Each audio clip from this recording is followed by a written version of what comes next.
Hello, and welcome to our quarterly podcast, where we discuss activities to support the consistent application of IFRS accounting standards. My name is Bruce Mackenzie. I'm a member of the ISB and chair of the IFRS Interpretations Committee. And I'm Renata Bandeira, a member of the committee. Thanks for joining us, Renata. Now, we had an incredibly busy 2 days in March, with a significant focus on application questions relating to the new IFRS 18 on presentation and disclosure in financial statements. Now, the committee decided to finalize 7 agenda decisions, 5 of those relating to IFRS 18.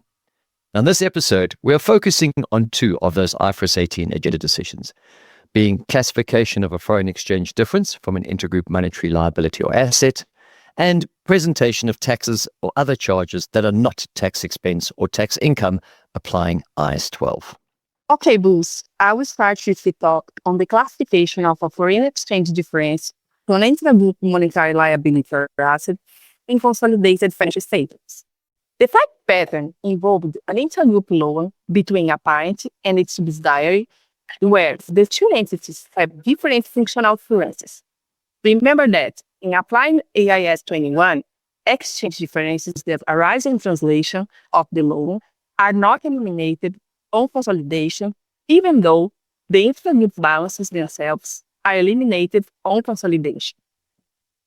The question was, how an entity determines the classification of that exchange difference? Paragraph B65 of IFRS 18 requires foreign exchange differences to be classified in the same category as the income and expenses from the item that gave rise to those exchange differences, unless doing so would involve undue costs or equal. The committee first looked at what exactly gives rise to the exchange difference. In this fact pattern, the committee observed that, applying paragraph 45 of IAS 21, it is the intergroup monetary liability or asset itself that gives rise to the exchange difference. That paragraph also notes that the item represents a commitment to convert one currency into another currency.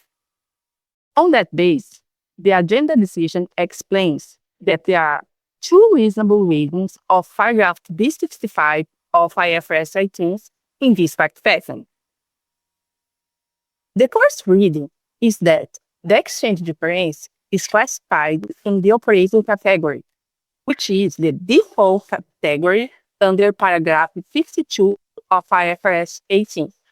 That view is based on the fact that the income and expenses from the item that gave rise to the exchange difference are not included in the consolidated statement of profit or loss. So, there is no same category available for the exchange difference to follow. The second reasonable reading is that the exchange difference is classified in the category in which the income and expense from the intergroup loan would have been classified before the elimination on consolidation. If doing that would involve undue cost or effort, the entity would instead classify the exchange difference in the operating category consistent with paragraph B68 of IFRS 18. Thanks, Renata. Now, obviously, this was one of the more debated topics at the meeting, and opinions were divided. Now, some committee members continued to support only the first view on technical grounds.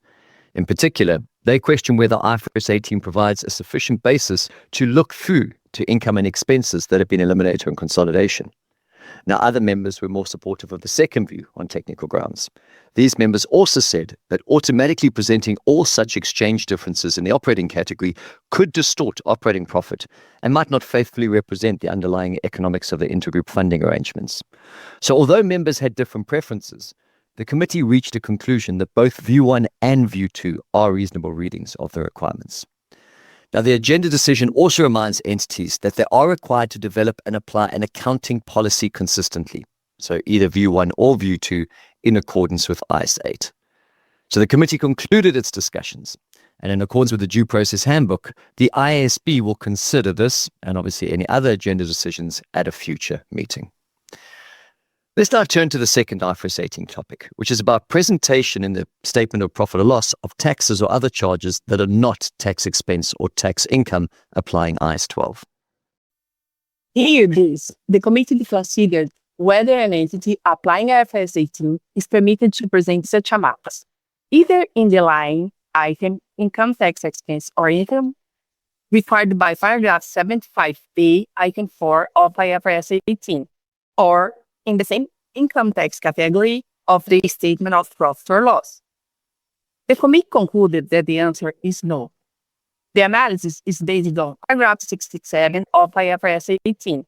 It requires an entity to classify in the income tax category tax expense or tax income that is included in profit or loss, applying IAS well, and any related foreign exchange difference. Having considered feedback on the matter, the committee decided to finalize the agenda decision with some wording changes. Now, what the committee spent a lot of time then discussing was the feedback we received through the commentators, particularly respondents from the Kingdom of Saudi Arabia, about the outcome of applying the agenda decision to zakat, which is effectively a form of tax in Saudi Arabia and some other jurisdictions, and similar such charges. Now, those concerns included that presenting such amounts outside the income taxes category would not reflect the economic substance of these amounts. It could reduce comparability and provide less useful information. Now, the committee has asked staff to report these concerns to the ISB for consideration when it is asked whether it objects to finalising the agenda decision.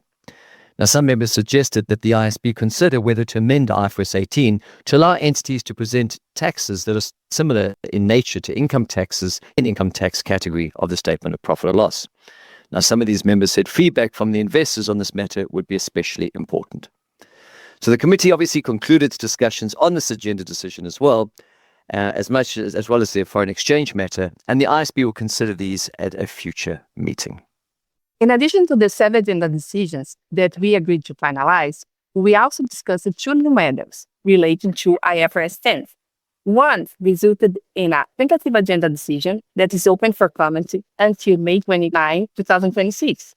The committee requests an additional outreach on the other matter, and that is expected to come back to the committee at a future meeting. Lastly, the committee provided inputs on the IAS post-implementation review of IFRS 9 hedge accounting. Thanks for listening. Thanks very much, Renata, and we look forward to speaking to you again after the committee's next meeting.